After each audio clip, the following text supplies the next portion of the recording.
Hi, everybody. Welcome. I'm so happy to see you on this incredible day. The weather was so beautiful. And I think all of us are probably walking with a little bit of lightness, extra lightness in our heart today after finally having some sunshine and warmth here in New York. Although I know some of you are coming from places around the country, and we're so thrilled that you could join us for this evening's program.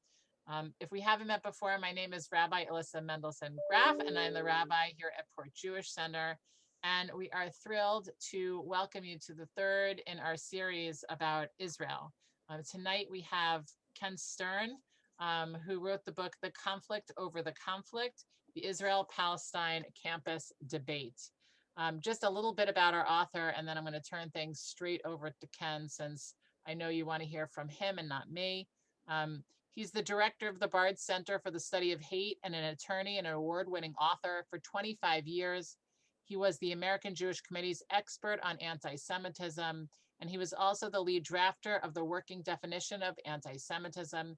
He has argued before the Supreme Court of the United States and testified before Congress. He is a frequent guest on television and radio, and his work has appeared in the New York Times, the Washington Post, the USA Today, and the Forward. And he was also wise enough to marry Margie Sloan, my colleague, I should say Rabbi Margie Sloan. And so for that alone, Ken, great kudos to you.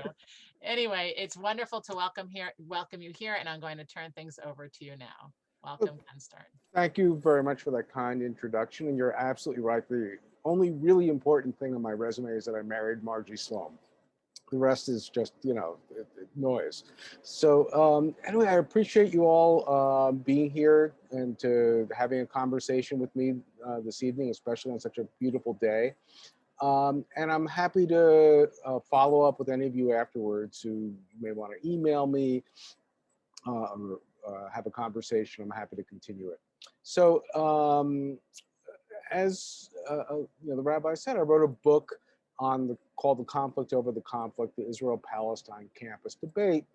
And the major reason I wrote it is that I saw both sides of this debate really harming the academy to its core, and also worried about the impact on Jewish students and faculty. And I wanted to offer a way forward rather than just to arming one side or another. And the issues that we'll talk about tonight are difficult. How do we think about the conflict? How do we approach it on campus? Why it's so difficult to have rational discussions about it, what to do about it. And I'm happy in the question and answer session to go whatever direction you would like. I'm going to talk for about 30, 35 minutes, and then we'll get to the Q&A. So I want to give you some of my history, some stories and some principles and best practices. And I'm going to follow in many ways the sort of outline of the book. I want to begin tonight and end where the book begins, Spokane, Washington. Some of you may remember that a few decades ago, there was a group called the Aryan Nations that was probably the ground zero of white supremacist neo-Nazi activity in the country. The group was responsible for an offshoot called The Order that killed Alan Berg, a Jewish talk show host in Denver. One of its members was named Buford Furrow, who went and shot up the JCC in LA in 1999, wounding 3 children and then killing a Filipino postal worker. I was friends with the rabbis in Spokane. Things that didn't make the newspaper, like there were very few places that had Hanukkah wrap, but these folks would go and stick razor blades inside the few stores that had them. They also pipe bombed a priest who spoke up for the Jewish community in the neighborhood with him in the house. Thank God he wasn't hurt. So in 2001, the Aryan Nations was shut down after a lawsuit brought by the Southern Poverty Law Center and a local attorney by the name of Norm Gissel. But the part of the reason that all that was successful is because there was an energetic cooperation for many years with the local Jewish community in Spokane and the local peace and justice groups. And even after the Aryan Nations disbanded, the danger was clear. I was in Spokane a few years ago and saw white supremacist leaflets on the lamppost downtown. A few years ago, there was a Martin Luther King Day parade and a radio-controlled ready to control bomb in a backpack with anticoagulants soaked around fishing weights was put right on the parade route. Thank God that didn't go off, but you can imagine the carnage. There were kids in that parade. So the dangers were real and palpable. But for 8 years, until recently, the peace and justice group in the Jewish community were not talking to each other. They were not part of the same groups. They wouldn't even be in the same room together. Why? Because the peace and justice group had a static page on its website supporting boycott, divestment, and sanctions against Israel. The Jewish group was calling them anti-Semites. You could understand the disconnect between the two groups, but if you sit back and think about it, it was absolutely nuts. They were 6,700 miles away from Israel. Nothing that they were going to do on the ground there was going to impact what happens with the Israeli-Palestinian conflict. What they chose to do or not do really impacted their own security and that of their neighbors and friends. So that's where I opened the book, and I will get to the end of that story at the end of the talk tonight. So in the 50s and 60s, I grew up in New York. I was very involved and concerned about civil rights movement growing up. And I moved out to Portland, Oregon, and went to law school in Oregon. And I became a lawyer. And I represented some of the last Vietnam era protesters, the homeless. I was the counsel for one of the co-founders of the American Indian movement. So I was very involved in progressive world out there. And Portland then, like now, had progressive aspect and also had a far right aspect. There was a group called the Posse Comitatus. There was a precursor to the 1990s militia. I remember them handing out anti-Semitic tracts around the courthouse with fraudulent quotes from people like George Washington, Benjamin Franklin, saying Jews are a cancer, avoid them, don't let them in. The reason I mention this is that in 1982, when the Lebanon War started, I went to protest against it. I thought it was ill-advised. But what I started seeing was that people that were colleagues working with me on these other issues started saying things that were not all that dissimilar from what the far right Posse Comitatus was saying about Jews and conspiracy and controlling this and controlling that.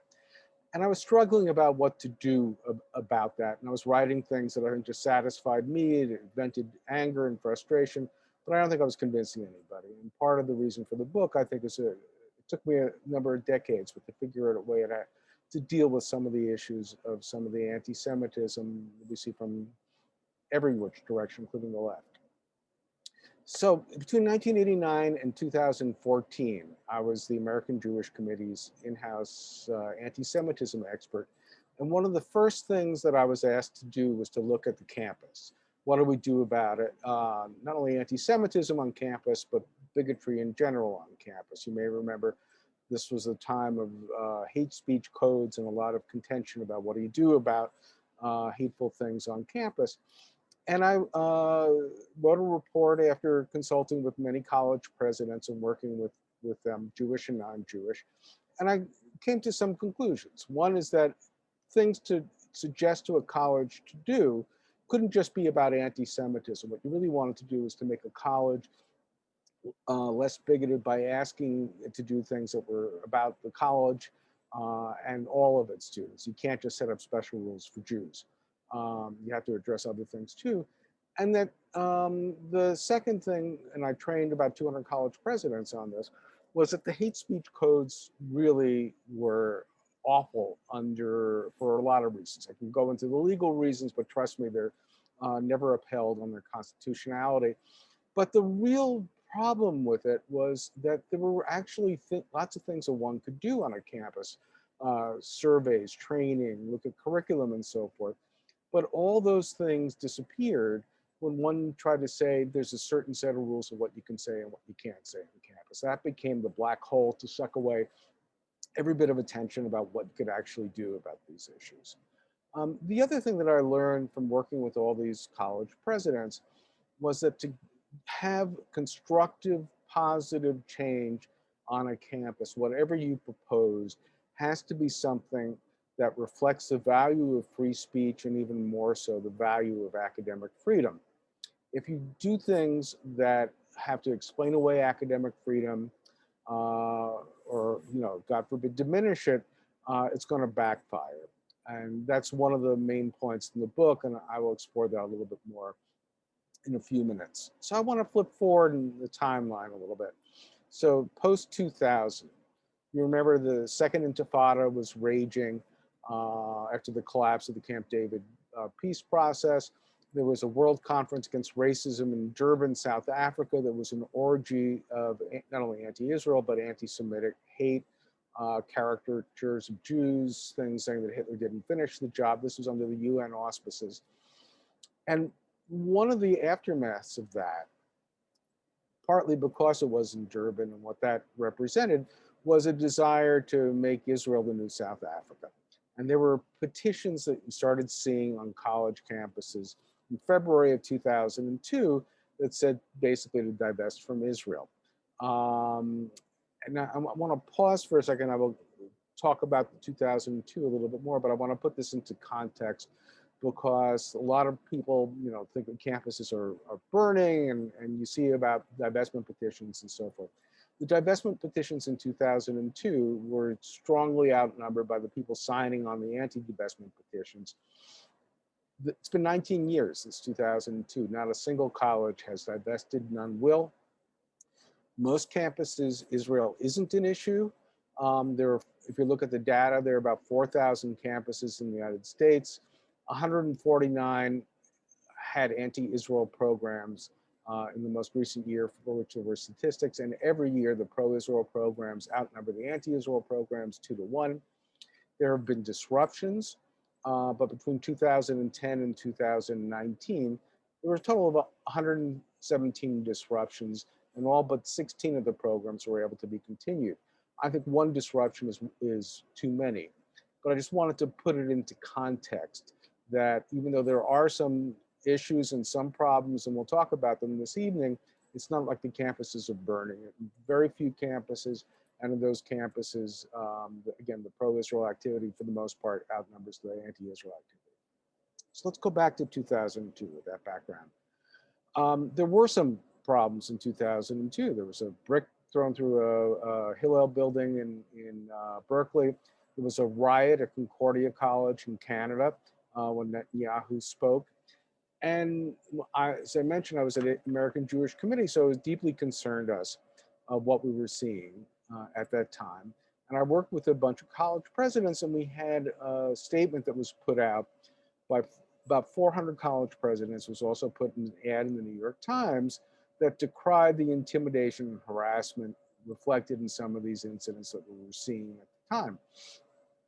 The major point, the reason why we got the 400 college presidents, is the statement reaffirmed their duty to create, not to censor speech, not to say one thing or another about a specific issue, but to create an environment where people could have decent disagreements, but they would maintain the pushback against any type of harassment or intimidation. Those were things that were anathema to learning and to critical thinking and to reasonable discussion. So it was a promotion of academic freedom that got the 400 college presidents to sign on to that statement. Even more so, you may remember in 2007, the University and College Union in the UK passed a resolution that was supporting an academic boycott of Israeli academic institutions. And what was the initial reaction? Colleagues at ADL, and I work with ADL and I respect them immensely, but their initial reaction was, gee, maybe we should boycott British academics in return.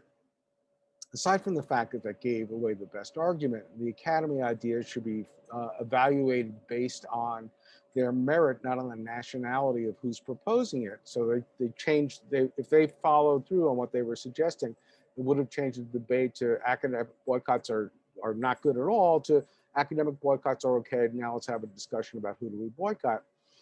But that opportunity gave itself for me and others to work with Lee Bollinger, the president of Columbia, who put out a statement. We have many more than 400 people signing on to. And what he wrote was this. He said that first of all, that it was ill-advised, it was against academic freedom to promote an academic boycott. But if they were intent upon doing that and dividing the academic world into two, Israelis who should be shunned and everybody else, count Columbia as if it were an Israeli institution. Boycott us too, is exactly what he said. and over 400 college presidents to sign on. That really had an impact in stopping the momentum. Why? Because it phrased it as a promotion of academic freedom to oppose a boycott. If it had been, let's boycott British academics, you would not have gotten a single American college president to sign on to that. So again, promoting academic freedom is the core of it. I want to segue a little bit to talk about something that you maybe have been reading about in the last few months, the debate and contention over the definition of anti-Semitism. It was originally called the EUMC, European Monitoring Center on Racism and Xenophobia's definition. And now it's called the IRA definition, same language, the International Holocaust Remembrance Alliance. And there's some lessons here too. So let me tell you why that definition was formed. As I said, after the Second Intifada, there was an uptick in attacks on Jews, and particularly in Europe and in Western Europe, London, France, and so forth. And the EUMC put out a report about anti-Semitism in 2004. And it had a couple of points that drew my attention. One was, it said they had data collectors in all these different countries, and there was no common frame of reference, no common definition to guide them to what to look for, what to include, and what to exclude. So it was hard to compare what they were seeing and to put together a coherent report. So they called for that. And secondly, they said, well, in the moment, what they'll use is a substitute definition. And what they said was anti-Semitism was a series of stereotypes about Jews. And they said if those stereotypes were applied to Israelis and then reapplied to somebody in the streets of London or Paris who got beat up, that should be counted as an incident of anti-Semitism. But if somebody had didn't have these attitudes and just was upset at Israeli policy and beat up the poor Jew who happened to be in front of him, lamentable, but not, something that can be counted. And I thought that was nuts. Again, I said I grew up in the civil rights era. My immediate point of reference was, gee, if somebody took a black person because they thought they were shiftless and lazy and hung them up on a tree and lynched them, that would be racism. But if they were upset at a Martin Luther King speech or the passage of a Civil Rights Act and the poor person ended up in the same place, in the same death, that wouldn't be counted. That doesn't make any sense. So what happened was that the American Jewish Committee invited the director of the EUMC to speak, and it just so happened a few weeks before she came, there was a firebombing of a Jewish day school in Montreal as in retaliation for the Israeli assassination of a Hamas leader, not anti-Semitism according to what they were thinking. So that gave us the opportunity to work with them to come up with a definition primarily for data collectors and to create some way of looking at hate crimes and not trying to psychoanalyze people, but they select Jews to be a victim of a target because they were Jews. There were some examples about Israel put in there because, again, we wanted to take the temperature of the climate of anti-Semitism over time and across borders. And we did see a correlation, and I would never say a causation, but I did see a correlation, as did my colleagues, with some anti-Israel and anti-Zionist animus things in the press and the attacks on Jews. I had a colleague that held up a chart of attacks and also mentions in the press of that type, and there were almost ones that could be superimposed of each other. So that was the rationale for creating that definition. But then we started seeing some problems because it was being abused in a way that I found deeply troubling, especially given all the work that I had done before on the campus and the principles of free speech in general. So what happened was in 2010, the Department of Education in the United States issued a clarification, which I supported strongly, which was a Title VI of the Civil Rights Act, which ensures that there's no pervasive discrimination, harassment, or intimidation in educational settings, or otherwise you could lose all federal funding. It didn't include religion as a category, race and some others. So the letter said, well, Jews and Sikhs and Muslims as ethnicities will be protected under Title VI. And I thought that's great. I actually was the complainant for a group of high school students in upstate New York that were victimized with swastikas and taunts, and there was even a kick a Jew day in their high school, and the school didn't respond, and the Department of Education used this new tool really well. But what happened was that you started seeing some of the groups on the pro-Israel right, groups like ZOA and some others, started saying, aha, let's take this new tool, let's marry it to the definition, and start challenging colleges and universities and threaten their funding under Title VI. So some of the cases that they brought did in fact include actions that, spitting and other things which are, appropriate to bring, but they were replete, they were saturated with things about speech and about things that impacted academic freedom. They complained that it was a Title VI violation to have a program about the occupation, complaining about texts that a professor used they thought were one-sided, that the syllabus was a reflection of a bias by a professor, and that was a violation in their view of Title VI. That there was a program called Understanding Gaza, which was one-sided and anti-Israel, asking students to feel emotionally and intellectually threatened. There was a program called Arabs in the Holocaust, who claimed the creation was a tragedy for Palestinian Arabs, showed films about the occupation, brought in speakers who were opposed to the occupation. All those things are things that, even though I might disagree with the content of some of those programs, those are things that are academic freedom supports, those are free speech, and it was a total abuse of the definition to use it in a way to really try to bring the federal government power against a teacher or students for saying what they want, even if we disagreed with it. So what happened? All these lawsuits failed. Then they decided, let's try to get the University of California system to adopt this definition, and that failed. Then they tried legislation, and that failed. And then what ultimately happened was that President Trump in December of 2019 signed an executive order that said, in considering a Title VI case that's relevant, you have to consider the definition, which to me prioritized, like a hate speech code, certain speech is preferable, certain speech isn't. When I was testifying before the House Judiciary Committee on this, I found it very instructive that it was the Jewish organizations, AJC, ADL, Simon Wiesenthal, groups like Christians United for Israel, that were testifying in favor of the legislation.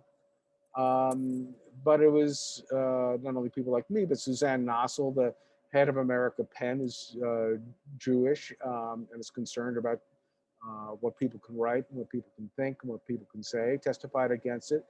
Jewish studies professors talked against it, including the head of the Association for Jewish Studies, because they saw what was happening. This was a way that groups on the pro-Israel right were hunting faculty teaching about Israel in ways they didn't like, and they saw this as a threat to their academic freedom and their concerns. And I quoted some of them in the testimony from around the country, was that, why do we want to teach about modern Israel if it's just going to put us in crosshairs of lawsuits? If our doctorate is in shtetl life, let's teach about that. So I saw the negative impact it was going to have on the field of Jewish studies, which is why those folks opposed it. But there were other concerns here as well. By the Simon Wiesenthal Center actually noticed that in the United Kingdom, the definition had been adopted, applied to campuses. An Israel Apartheid Week event was not allowed. Now, I'm not a great fan of Israel Apartheid Week, but the Simon Wiesenthal Center took the position, that's great, no university should allow it either. That should be a violation of the definition. They should adopt the definition. I found that abhorrent. You say why you don't like it, you don't stop the speech.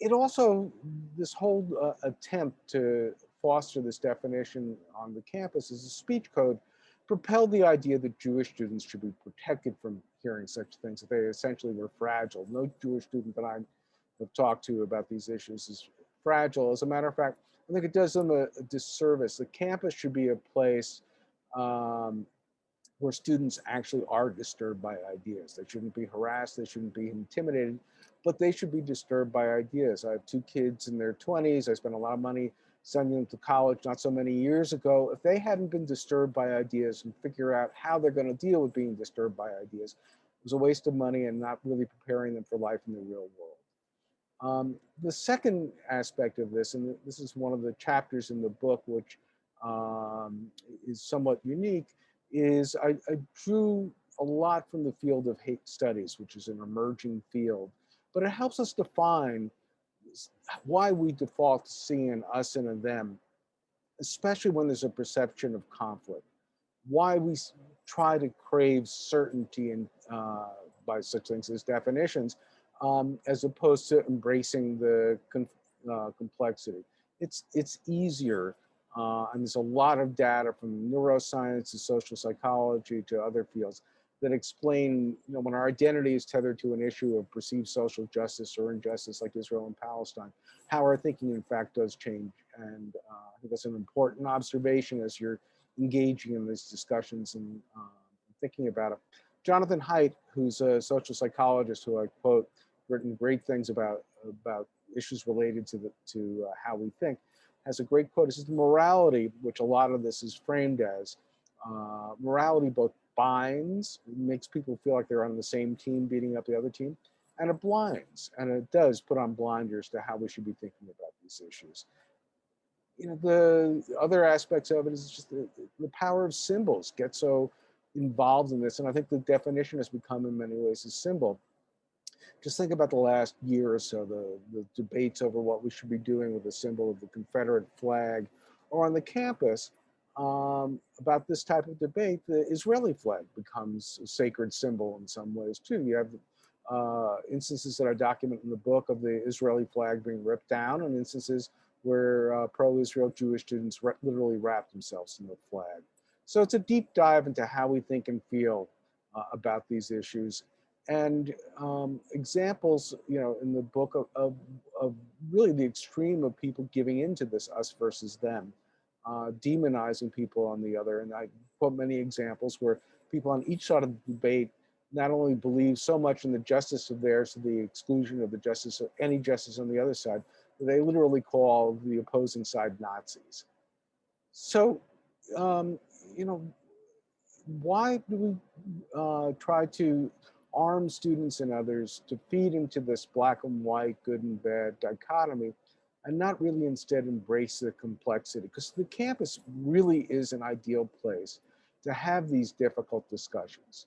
So what I argue in the book is we should try to stop censoring the others, the pro-Palestinian side by disruptions and academic boycotts, and the pro-Israel side does it more by emails, phone calls, and the use of law. And I think all that is destructive to the academy and to the students. So what should we actually be doing? Again, embracing the complexity. And I want to give you one example from the book of precisely what I mean. So I'm going to spend a couple of minutes just reading you a couplet. Here's the book, by the way, but it's just a couplet that I think it illustrates what I'm talking about of meaning embracing the complexity. So I write, consider again the claim that Israelis are, quote, settler colonialists. On July 4th, 2018, the Palestinian Campaign for the Academic and Cultural Boycott of Israel wrote to the Iroquois Confederacy, Native nations from New York and Canada, urging them to boycott the World Championship of Lacrosse, a game natives invented and that Iroquois introduced to early American settlers, a game they continue to excel at that's important to their culture. The request stated in part, quote, as indigenous peoples, we have both seen our traditional lands colonized, our people ethnically cleansed and massacred by colonial settlers. This year marks 70 years of Israeli dispossession of Palestinians, which began with what we call the Nakba, or catastrophe. In the years surrounding Israel's establishment on our homeland in 1948, pre- and post-state Israeli forces premeditatively drove out the majority of the indigenous peoples of Palestine and destroyed more than 500 of our villages and towns. Then I write, contrast this language with the passage of an essay by Judea Pearl, a noted academic and the father of Daniel Pearl, the Washington Journal reporter, who was beheaded by terrorists in Pakistan in 2002. It is not surprising, Pearl wrote, that misrepresenting Israel as a, quote, white settler colonialist society has become a cornerstone of the boycott, divestment, and sanctions ideology and propaganda. He asked those who read such claims to, quote, ask themselves if they can recall any of the following. One case of white settlers moving into a country they perceive to be the birthplace of their history. One case of white settlers speaking a language spoken in the land before the language spoken by its contemporary residents. One case of settlers whose holidays commemorated historical events in the land to which they moved, not the lands from which they came. One case of settlers who do not name towns like New York, New Amsterdam, and New Wales. Israeli towns are not named New Warsaw, New Berlin, and New Baghdad, but after names by which those towns were known in ancient times. One case of settlers who narrated their homecoming journey for 80 generations in poetry, prose, lore, and daily prayers. And then I conclude, the reality is that Israel isn't like settler colonial states in many ways, but in other ways it is. And proponents on each side seem blind to the complexities, choosing to highlight either the differences or similarities, depending on which better suits their black, white, good, bad, us, them argument, or perhaps as one of the social psychologists I quote, as he posits, depending on which side makes them feel more, quote, certain. As scholar Seth and Ziska says, quote, real history is the ability to navigate all these views at once. The rest is communal advocacy. So, what do we do on campus about this? First, I think we need more classes on anti-Semitism. I've taught a few at Bard College.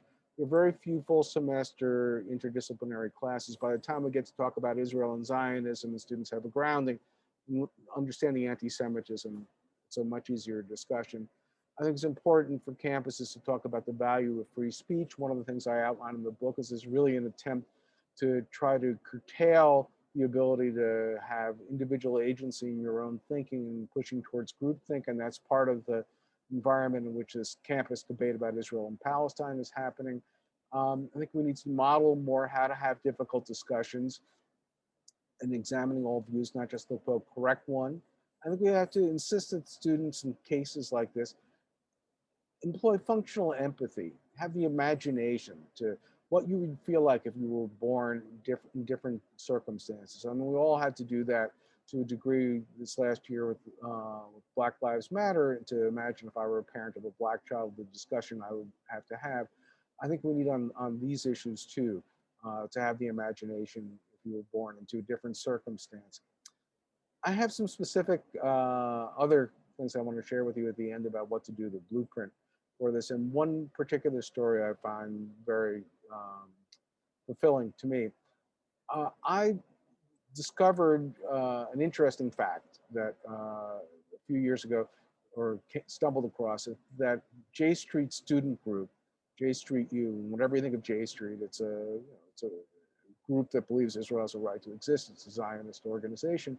Its student president of the student part of the organization was a Pakistani Muslim woman named Amna Faruqi. And I tracked down through some colleagues about her and learned that she had taken a class with a friend named Paul Sham at the University of Maryland. And I asked him what was the class. And the class was a simulation class. It was looking at Israel and Palestine from the 1880s through the 1930s. So before the Holocaust, before the establishment of the state, before 67, before the contemporary events, the guts of the conflict. And half the class was, again, a simulation. It had to be students adopting a character from one of the people that participated in the Peel Commission in 1936 and 37. The Brits didn't know what to do with the conflict. They had the mandate. They sent Lord Peel to talk to everybody and figure out what to do.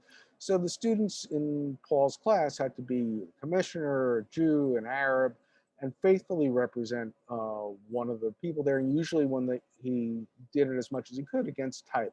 So Amna Faruqi spent half the class being in the skin of David Ben-Gurion, faithfully representing him. And when I talked to her about it, she said, "You think that's weird? I had an Israeli classmate who had to be the mufti, and as much as a pain in the ass as he, excuse my language, a pain in the butt as he was, I quoted her exactly, that the person who was a Jabotinsky figure was much more difficult. And when I talked to the person who actually created the class, a woman named Natasha Gill, she said, the kids came into the class thinking, gee, we're going to figure out how the Israel-Palestine conflict should have been solved. And they come out of the class saying, now we know 80 years after the Peel Commission why it still hasn't been solved. That's what education can do. Let me finish with just as I promised, to get back to Spokane. So what happened is that people, as you probably figured out, did realize how nuts that was, that they couldn't talk. With a lot of work with people on both sides, I went and did a full day workshop for 40 selected people from both sides, who included the mayor, the police chief, the head of the NAACP. It was all off the record. I required them to read 80 pages of text. I required them to promise that they would be honest about what they thought, but also, otherwise the day would be wasted. But there was not going to be any ad hominem attacks. And what was really, and I started off the day with a lot of the diving into the hate study stuff, which I have in the first chapter of the book, to allow them to have that conversation, to think about how they were feeling about these things and thinking about them. And at the end, they actually were able to communicate. And the groups are still working together and talking together. They have differences, of course, but they have a vocabulary. And what struck me at the end of the day was two people coming up to me. One was one of the larger pro-BDS members of the Peace and Justice Group. And he said to me, it never dawned on me before why Jews react so badly to ideas of boycott. I didn't realize the history of Jews being boycotted and why that would rankle. And then I had somebody who's very active in AIPAC and other groups, I think to the right of AIPAC, who said to me, I have to think about what you said, where I explained that I was in a debate with a Palestinian academic about BDS. I was against it, he was for it. But I related that he had a point that had to be engaged, which was that people like me were saying at the time of the Second Intifada, you have to find a nonviolent way to make the case. And whatever you think about BDS, it's nonviolent. So there are ways to talk about this. If people have the will, there's a way. The campus is the logical place to model how to do this. And I think it can be done, if people value the academy, what it can do for Jewish students, Jewish faculty, and everybody else, if we don't make it a war zone. So let me stop there and take your questions. Thank you so much. So much food for thought. So I am going to open it up for questions. And if you have a question, you can either raise your hand or you can put it in the chat box and I can either read it or call on you. And I'm going to go to Marcia and Mark. You guys always get called on first. And today is no different. So I'm going to call on the two of you. Thank you. That was an excellent presentation. And I guess I'd like to maybe go out of your field a little bit, because I think a lot of the pressures, you're right that the campus is the right place to work this out, but a lot of the pressures are coming from outside the campus. And we really have a dysfunctional dialogue in what you might call the establishment political elements. And I think back to the 50s and 60s when America definitely had a racism problem. And the Soviet Union used that. And the Soviet Union had their own issues and were not an ideal person or an ideal entity to be promoting that. But in the absence of anybody in the United States really addressing it, they filled the vacuum. And I really wonder what you think more broadly as a society, and in Israel and here, we can do to fill that vacuum to really address some of the legitimate issues that are being raised about Israel's treatment of Palestinians. Yeah, and a couple of points. One is I agree with you. Part of the picture in all this is the outside groups, um, see the campus as a place to have a battlefield for issues that they honestly care about, but they frequently come in, don't consult with people on the ground, create messes and leave, and it's the students and faculty there that have to deal with the aftermath. And I think that's irresponsible. You want to talk about what's happening on a campus, fine, but you create a mess. And I have many examples in the book of how both sides have done that. That to me is not fine. I think it's interesting that your comment about the Soviet Union, because I do mention something in passing in a little different context. There's part of the pushback on the BDS folk is that they're using the definition to make this case, is that they're using a double standard about Israel. And the way the double standard language in the definition came about was, you wouldn't expect the United States to sit quietly and do nothing. It was getting bombed from Canada. Why should you expect Israel to do that too? But it's being used now to say that if you have an objection to Israel and call out treatment of Palestinians, so you're not talking about Tibet, you're not talking about the Uyghurs, there's something wrong with that. And what I point out in the book, aside from the fact that I was protesting for Soviet Jews and not protesting about Tibet, was that same type of argument was used by segregationists against the pushback against Jim Crow. They were saying, wait a minute, the Communist Party of the USA is pushing for that, and they're being silent about what's happening in the gulags. Dismiss it.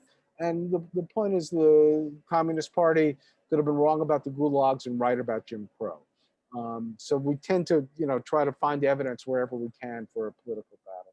What I think is really important is modeling as much as we can and talking inside the Jewish community about how we really ought to be having the capacity to have different discussions about Israel. It's become so, fraught with, if you have a concern about, for example, using the definition to suppress speech on campus.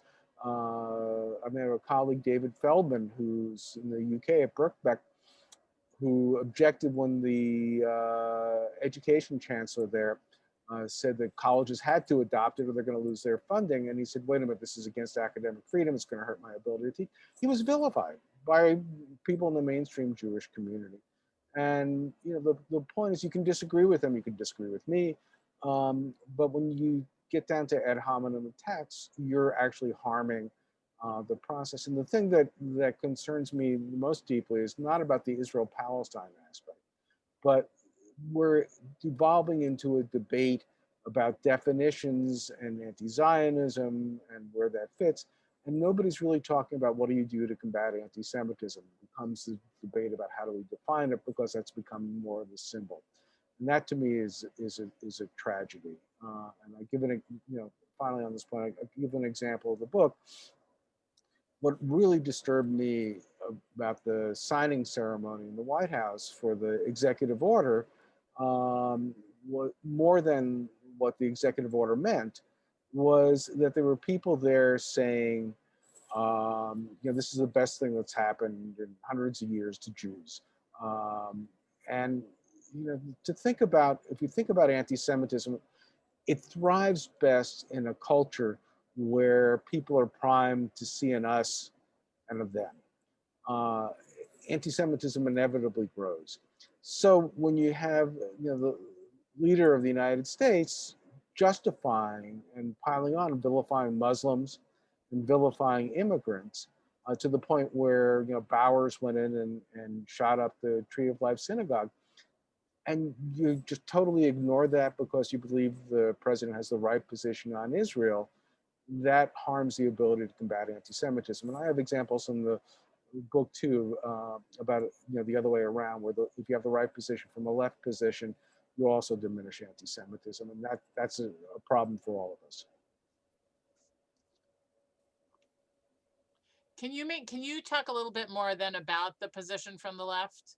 Can you talk about the other side? Sure. I mean, listen, I mean, the anti-Semitism at heart, you want a heart of a definition? It's conspiracy theory about Jews trying to harm non-Jews and giving an explanation for what goes wrong in the world. The rest is, sort of commentary. But what there are different levels of things, and there's a debate inside the Jewish community that is really a debate about the left, about whether anti-Zionism is by definition anti-Semitism.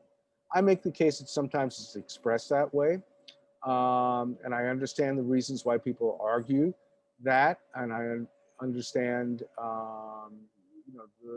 the concerns in Israel's vulnerability and all those things. That said, it's not uniquely all the time anti-Semitic anymore. And I see this as the flip side of the problem. I've worked for years against the Zionism equals racism resolution, which was started at the UN in 75, retracted in 91, and we started seeing, I was talking about Durban, some of the rekindling of that type of language. When you try to make these blanket statements, Zionism is always racism, or anti-Zionism is always anti-Semitism. That makes it into neat buckets, but it doesn't really describe a phenomenon. And what I've seen on the left is a desire sometimes to give a pass to people that are engaging in anti-Semitic tropes and expressing their anti-Zionism. Anti-Zionism disturbs me, but it doesn't necessarily mean that people are engaging it because of believing in Jewish conspiracies. There's an essay I cite in the book by a Harvard professor named Derek Penzlar. It's called the What If essay, and it's what would have happened if a group called the Templars were a Protestant group that had a connection to the land of Israel, were people that actually returned. Would the reaction have been, would the world any different? Not, so forth. It's a good, thought experiment to see whether some of the animus is because Israel is Jewish or some of it is not. And so again, it's varied, but what I see again is on both sides of this, people trying to give a free pass to expressions of anti-Semitism or things that might certainly, whether they're intended as anti-Semitism or not, are playing into anti-Semitic tropes. And one of the examples, I have a new piece coming out soon that mentions this in passing. I mean, I don't know that Ilhan Omar is an anti-Semite. I don't think she is, but she walked into using a trope about Jews and money. And then she apologized, and then she walked into another trope. And one thing that I did recognize is that those same words could have come out of the mouth of Pat Buchanan. And people who were giving Omar wide berth would have jumped down the throat of Pat Buchanan for saying basically the same thing. I know the same people, they have different histories, but there's a temptation to put blinders on when people agree with you in terms of the justice or injustice of Israeli-Palestinian conflict, but say things that may, impinge on anti-Semitic tropes. I want to ask a question that somebody, Sandy Wasserman, posted, and I think it actually I think this is a question that is on a lot of our minds. So she writes, let's say you're a Jewish college student now in 2021. You decide to join a pro-Israel club, hang an Israel flag on your door, and then get a swastika painted on your door. And a group petitions the college to cancel your club. And the next thing you know, another speaker is canceled who is an Israeli actor. What should a hypothetical student do? Or if your professor smirks at you for giving an answer in class, a history class, when you say that Jerusalem is the capital of Israel and the rest of the class mumbles about you afterwards as well. There have been, and I document some in the book, they're not exactly that incident, but similar things. And they're all deeply troubling. And when those things do happen, I think the student has to know where to go, how to address it going to the dean or to the professor or so forth. And the school has to have ways of dealing with any type of questions of what it comes down to is either harassment or bad teaching. So the swastika on the door thing, I mean, obviously the school would, I don't know a school that would not respond quickly to that, to condemn it, to investigate it. That's not okay. It's vandalism. It's intimidation.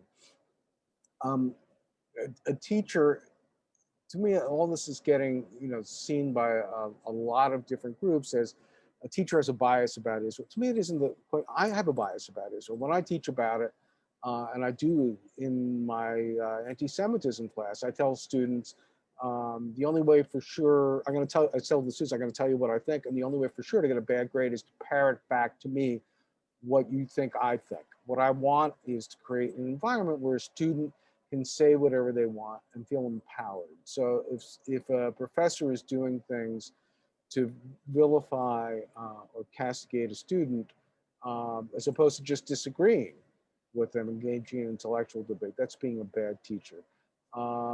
That's part of the reason why I have deep concerns about some of the professors who said they weren't going to write letters of recommendation for students to go on study abroad in Israel because it violates their view of their own morality. Well, tough. You're in a job where you're not getting paid for your views of morality. You're getting paid to help students.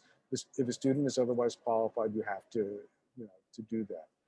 So those are some of the, but I want to say that it happens on the other side too. What deeply disturbs me, aside from the chilling effect of the use of the definition, so that administrators are having an incentive as they protect the schools from being sued to condemn pro-Palestinian speech. There's a group that got funded by some federations called Canary Mission. And what it basically said was you support BDS, you sign a petition, you support an academic boycott. We're listing you, we're making the list public, and we're calling on employers never to hire you. Well, excuse me, you're talking about 18, 19, 20-year-olds. They have a right to experiment with ideas. They have a right to demand an environment in which they can be wrong.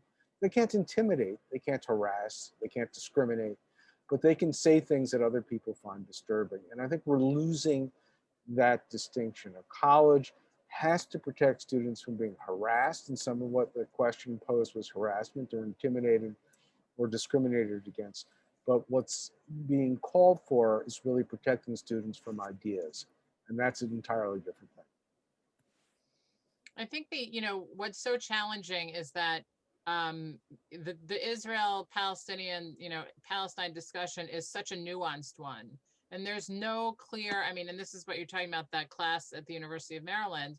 And, and there's no clear solution to the challenges that, that Israel faces. And so, I think it's really interesting and really difficult. It's very interesting to hear you, talk about the idea that, we have to allow for debate on campus, and for the, the experiment, and for there to be experimentation with different ideas. But when there's that kind of experimentation, what makes us very uncomfortable, what can make us very uncomfortable is the idea that Israel doesn't have the right to exist. And is that okay to say in those debates? I think we send our kids away to school and, it can feel, I think, and I don't know whether this is like actually the problem of college campuses or the problem actually of, truthfully, the parents and the synagogues that are sending them there, that our kids, aren't able to comfortably, engage in the kind of difficult conversations, about Israel without seeming like, well, wait a minute, actually, now that I'm listening to you, I feel like, maybe, that they don't, you're making a really good argument and it's making me uncomfortable. And I don't know, I don't know where to go with that. I don't know, what are your, Well, you're a couple of points. One is that, listen, I believe Israel has a right to exist. Obviously, I'm self-identified Zionist. But there are some folks who believe that Israel should not exist as a Jewish state. They believe that, I mean, Peter Beinart, for example, says it should be a confederation. There are other folks there that said that too. I have a problem with that philosophically because I don't believe Israelis, are going to give up their right to control their own lives, especially 75 years after, having a state created. So I think it's functionally sets us up for perpetual conflict. But is it motivated by seeing Jewish conspiracy? No. If there, I have Palestinian academics and friends who basically take the view, which I would suspect that some of us might if we were from families in 1948, that wait a minute, why do I have to give up my right of national self-expression? Why am I living so many years under occupation? Why shouldn't it just be a state of all its citizens? Now, I have arguments against it, but it's not necessarily hateful to say those things. Although, again, as I said before, I recognize the arguments. No other state is asking to be, that was created in the 40s to be dismantled and so forth. But they're part of the problem too, you're talking about youngsters, preparing them.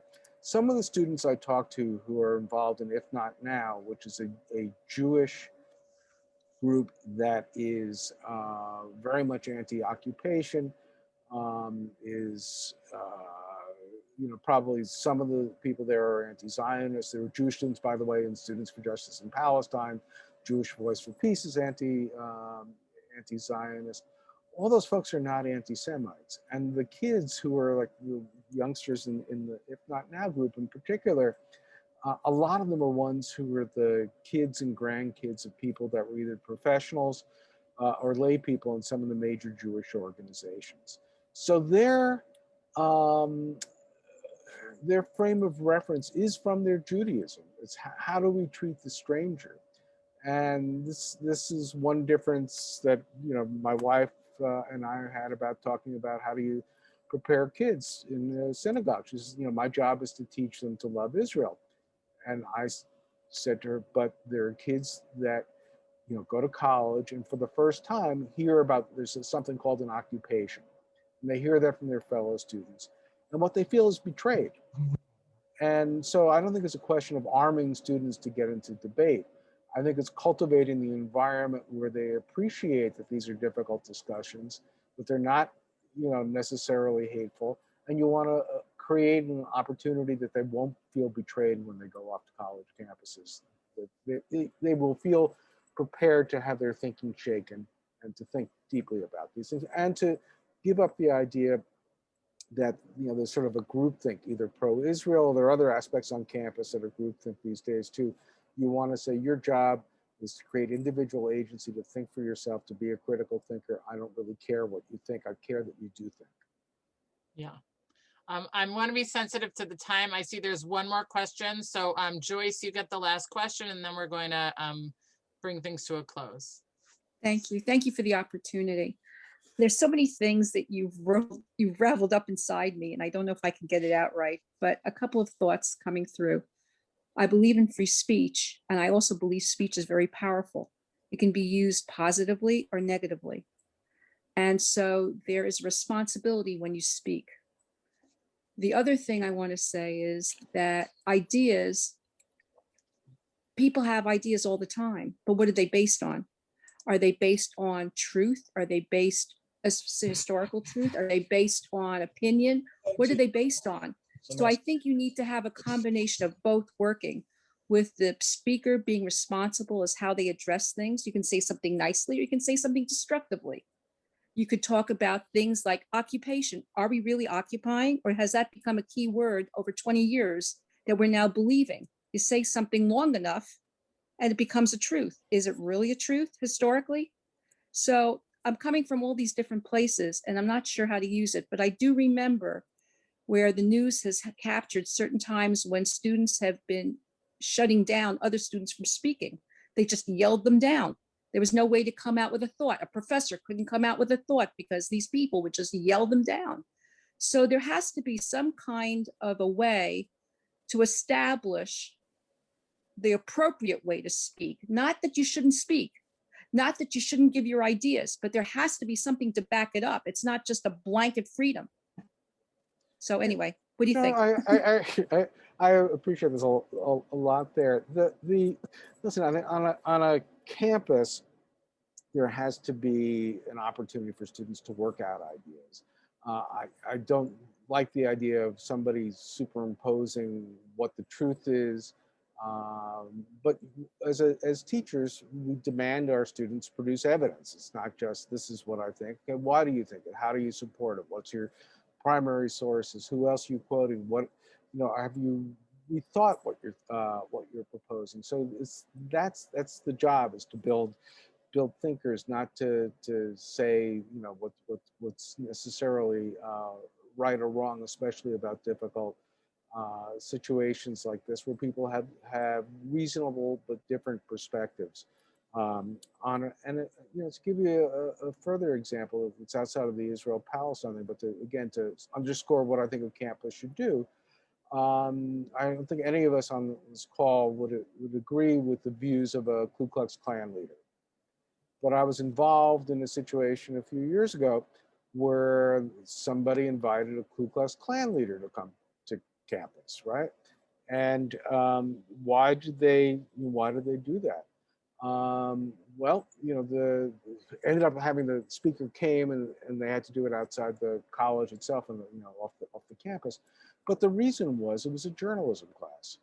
And they wanted to teach journalism students, how do you interview a white supremacist? And I could tell you from being a veteran of the pushback against David Duke when he was running for statewide office, journalists didn't have a clue.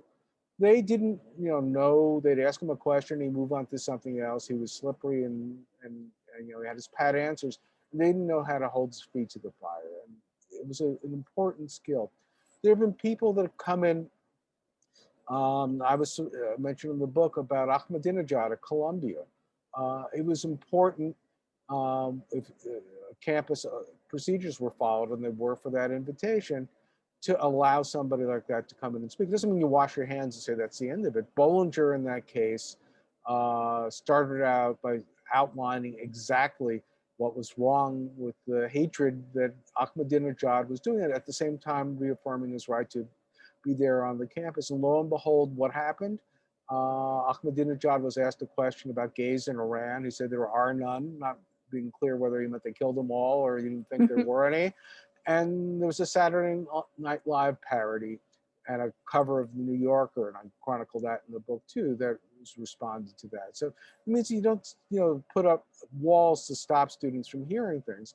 You mean you have to put it in the context of what the campus is about. I agree with you about the shouting down of the speakers. I find that as much of a violation of academic freedom as I do the academic boycott, as I do of the abuse of the definition. All these things are trying to censor the other side. The shouting of speakers is called, as a technical legal term, a heckler's veto.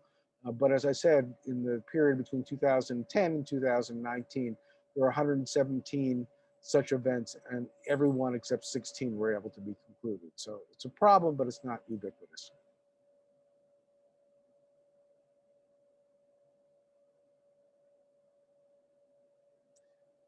You're muted. And yeah. I just that. Welcome to Zoom. Yeah. So, I mean, you think I've been doing this for a while, but I guess, we're still learning. But first of all, thank you everyone for your questions. Obviously, this is an extremely difficult issue. And that's why this book is called The Conflict Over the Conflict. You've given us so much to think about, Ken, and I want to remind people the book is called The Conflict Over the Conflict, the Israel-Palestine Campus Debate. I really appreciate your thoughtful approach to this topic. I know for some of us, it's tempting to just want to say, scream them down ourselves, that we just want to shut down that kind of debate. It makes us uncomfortable. But I think you framed this in a really, interesting way for us to think about. And, we have to do some of our own self, reflection about, who we want to be when it comes to this issue. And, there's the issue of open conversation and discussion. And then there's the conversation about how we resolve the underlying issue of Israel and the Palestinians. And both are complicated and difficult. With that being said, I want to remind people that I want to just tell people this program has been recorded. If you found it interesting and you think you want to share it with a friend so that you can talk and debate about it, I will be putting this up on YouTube, and we'll be sending you the link, as well as the link to buy Ken's book, The Conflict Over the Conflict.